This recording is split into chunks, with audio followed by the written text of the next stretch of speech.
gising na mga alarm ko ah.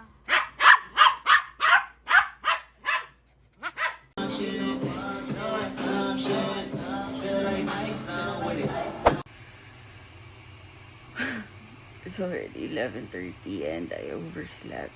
I knew I would whenever I haven't processed something yet. So, ayun nga, yesterday was my last day at Uniforce, and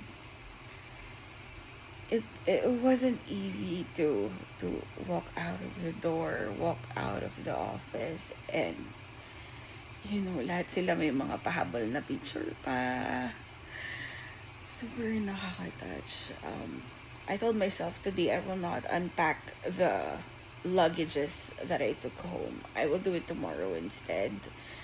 And today I will do something else. I'll just focus on the social media uploads and the podcast, and process how I feel right now. So those are my luggages, the things that I took from work. I will unpack them tomorrow, not today. Yung impact pala ng nag-resign ka sa job, and tapos last day mo na. This is the next day na. Parang ang tagal kong hinintay kasi 3 months notice ako eh. Tagal kong hinintay na mag last day na, kailan ba to? So, kasi I was dreading about it.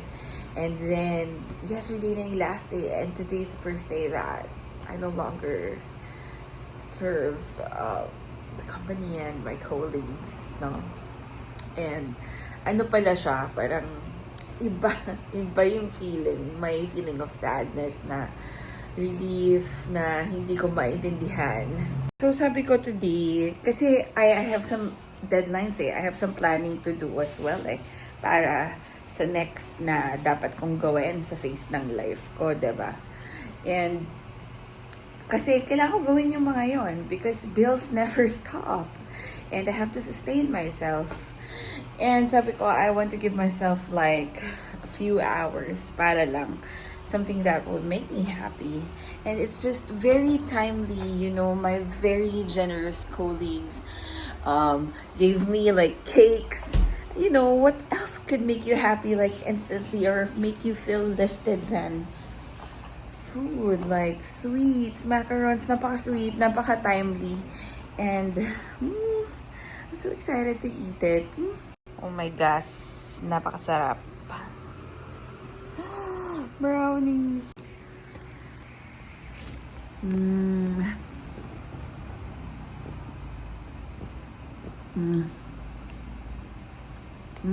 Sarap nito.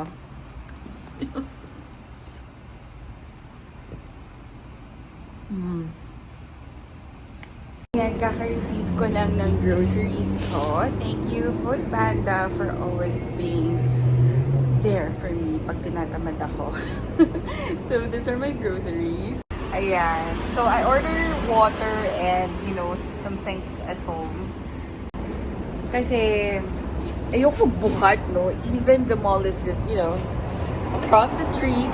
Pero, I don't wanna carry them naman. And then, pawis-pawis ka sa labas, diba? I'd rather have it delivered. And Foodpanda is so convenient.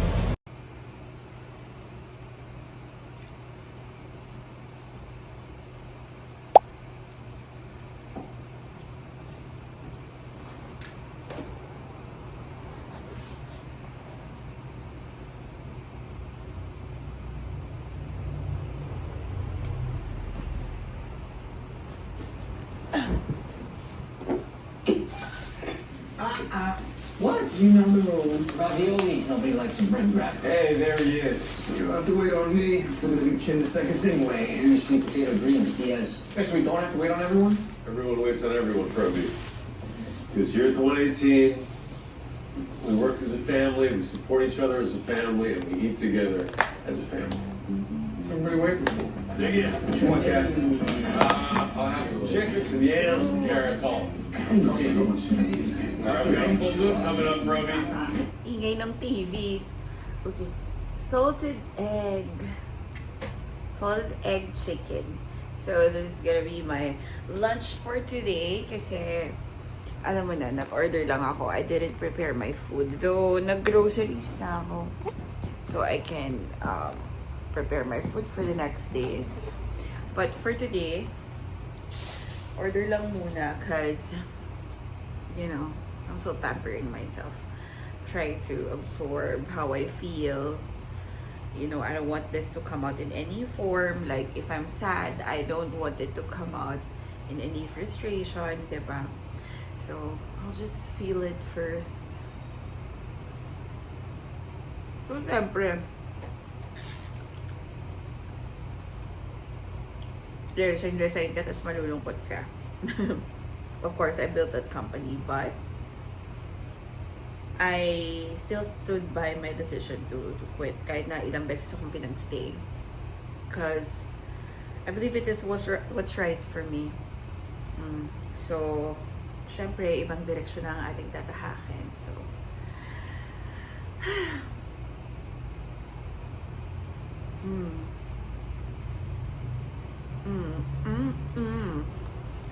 nanood muna akong TV.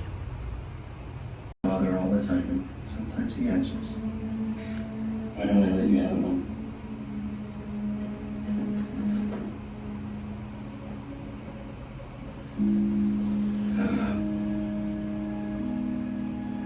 Cap,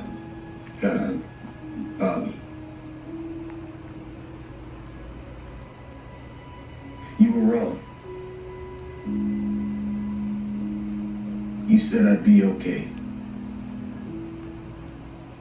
And I'm not. And they don't need me. Like, I keep on trying, and I reach out, but everyone is just spinning away. We don't talk, we don't even eat together. Everything is falling apart, and I don't know how to fix it.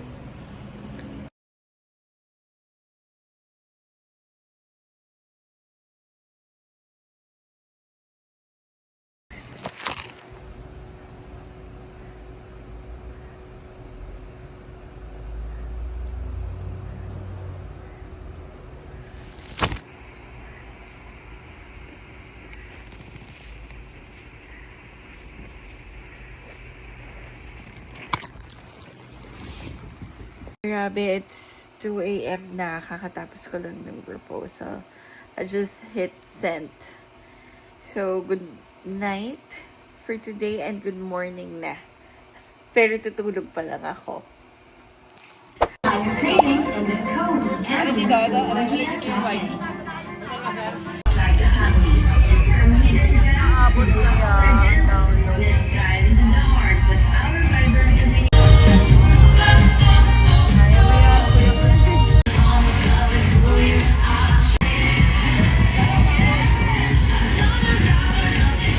Thank you so much, Lex! Salamat, Lex! Dahil tayo bilang Bichato ay Jollibee lang ang kinakain. Oo nga. Makakatingin tayo ng any orders!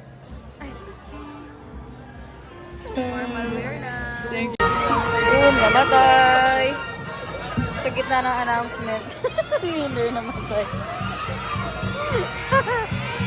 Mamuha ng mga tao. Wait lang po. Nagyayaya na matulog ang babies, but mag-open muna ako ng mga parcels. Skincare kayo dyan. Pero tinatamad ako mag-skincare ngayon. Next is ilaw para sa car. Ewan, balitaan ko kayo kung gagana siya. It says fragile. So, ito yung pampatanggal ng acid rain sa car. So, ang dami kasing mga ganito na hindi naman nag-work. Sana mag-work to. Haha! The last one is diaper ng babies. Sorry sis, wala akong ambag today sa video. Yun, kauuwi ko lang. At going to sleep na with my babies. Lights off na kasi. Magagalit ng mga mukungkot. Inaantok na sila kahihintay sa akin. 2 a.m. na. And I have to sleep na ako because very early bukas ang aking event with my theater group. So, good night.